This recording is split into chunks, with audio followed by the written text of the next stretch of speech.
we take the ethics of our profession very seriously because we are located in a very, very fragile and sensitive part of our country, not only environmentally and culturally sensitive, but environmentally fragile. So we take this aspect of our work very, very seriously. What we try to do is to find a meeting point where everything will be accommodated. For instance, in the area of our work in the line of culture, like say, for instance, our script writing process, what we have done is that we have our normal pool of script writers. And then at the same time, we have what we call another blind translators pool. So the normal script writers will write, especially when we are working with the Hausa language. They will write and then submit to Jos Repertory Theatre. And then we take this aspect of, we take their scripts and hand them over to the blind pool of translators. Now, we call them a blind pool because only a few of us in Jos Repertory Theatre know who they are. Our normal writers don't even know who they are. So when they finish writing, we pass over to the pool of translators who now go through all of the scripts, checking nuances, checking culturally sensitive language, checking all aspects of what has been written. And then they submit this to us when they finish. And then this will now send back to our normal pool of writers who now re-examine what has been corrected. And then this is what we now go on to produce as a finished work. Also, this back and forth is necessary so that we don't run foul of anything that is culturally sensitive or in its own small way, environmentally sensitive, so that we have to be very, very careful because of the area within which we are working. Environmentally, we have also consciously shifted the focus of our work to think of what goes off in terms of emission into the atmosphere. When we worked with the Mennonite Economic Development Associates, NIDA, they were concerned about burning rice husks and the smoke going into the atmosphere. The eventual outcome was to mix the rice husks with cow dung, which is far, far, far more effective than charcoal. Now, what we were able to do was that we reduced the cutting of firewood, thus depleting our forests, and at the same time, we also reduced what goes off into the atmosphere in terms of carbon emission. This way, we were able to incorporate our findings into our drama that was now used for dissemination. And at the end, the scientists in NIDA are currently working on how to create a stove or earthenware pot that uses this kind of energy source. It is going to be more effective, it is going to be more efficient, it is going to be environmentally conscious, and at the same time, it's also going to aid our work.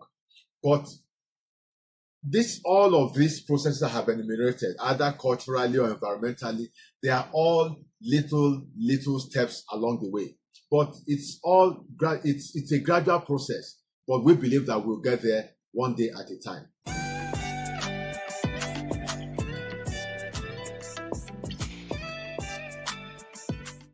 I think I have Professor Lanrele Bamidele to thank for this. Very early on during my master's degree program, he directed my path to the work of William Baumol and William Bowen, who jointly wrote Performing Arts, The Economic Dilemma, a study of problems common in theater, opera, music, and dance. The summary of their work is about the economics of our craft.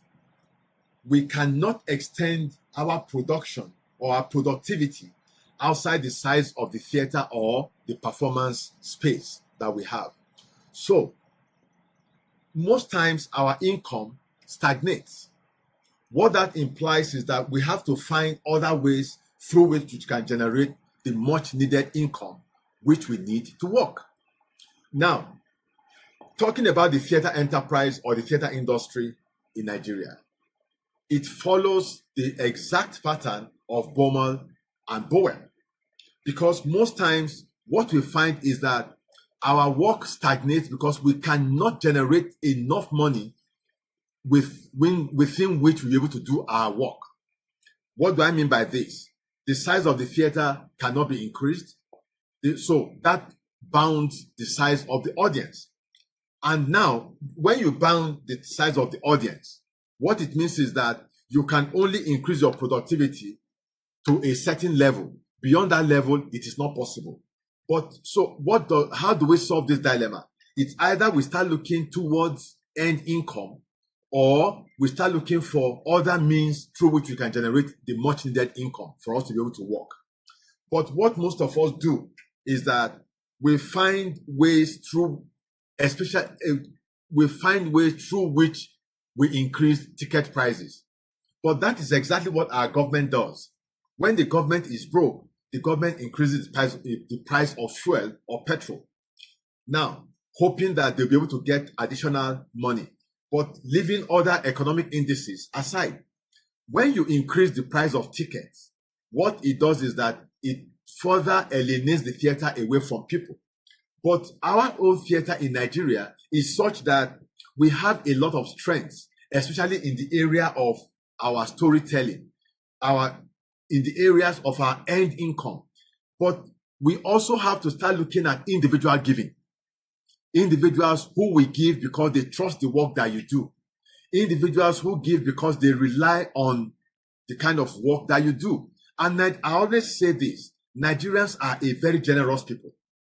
They give when they know they can trust you. They give when they know that you can be relied on. And they also give when they know that it will advance the cause of the work you are doing. And our work in the area of theater is one that will advance the issues of grace and beauty within either the community or the society. So a lot of us have to look towards end income.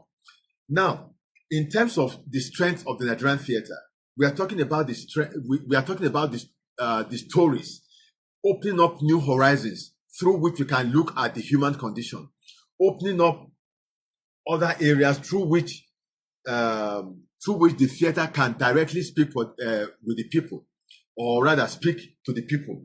We also have to look in terms of the areas of consultancy. What about consultancy in terms of generating income?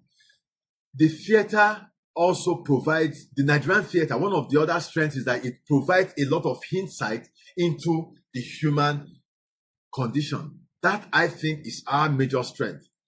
I've talked about the issue of Nigerians being generous people. So a lot of us have to look at end income as well as individual giving. That way, we'll be able to maximize the strength of the theater to be able to reach more people without necessarily increasing our ticket prices.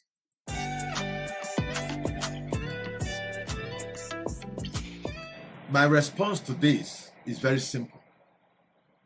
For those that I teach, and for those I still try to teach, I point out to them the fact that the Nigerian society is a society in a hurry. Everybody wants everything now. Everybody wants everything as far back as yesterday. But it is not possible. There is still something about consistency. Consistency pays. It's about the age-old way of doing business, of building up a business. That is the major thing I tell them. Because while you are trying to build up consistency, you are also trying to build up character. And you are also trying, and that can never fail, especially in our kind of society. People are looking for people who have character. People are looking for people who have the strength and tenacity to be able to hold on. People are looking for people who are consistent. And on the long term, consistency pays. It can never fail.